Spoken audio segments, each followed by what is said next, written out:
So today's case we're going to be discussing is Namaste Solar. As you guys know, we've been working on the idea of business models. We've been talking particularly about the financial aspects of business models. Today we're going to be delving a little into the non-financial aspects of business models, in particular with a local company here in Boulder called Namaste Solar. And they actually ask the employees to financially invest in the company, put their own money at stake. When you actually put all of the money you have and all the time and effort you have into a company, and if it doesn't work, you're not going to be able to make your car payment or have a place to live. And when you end up living in your rafting shack, it definitely does make things a little different. The point I'm trying to get to is, if you're going to be thinking about your operating model, you've got to think of creative ways to either drive the cost lower or to create so much value that it makes sense. Good morning, Earth. You know me as the sun.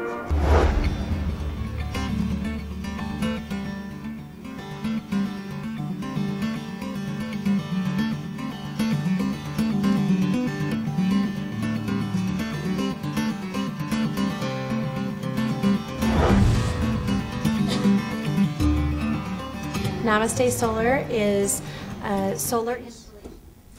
Oh, come on, our cases are really. Oh, yeah. I think it gives a new perspective on it. It makes it easier to follow along, as Robert said, but then we can actually see what they're talking about. We can see the different solar panels. We can see how the people are, the culture of the community, and when they talk about how they have no hierarchy and no tiers, we can see how they interact with each other.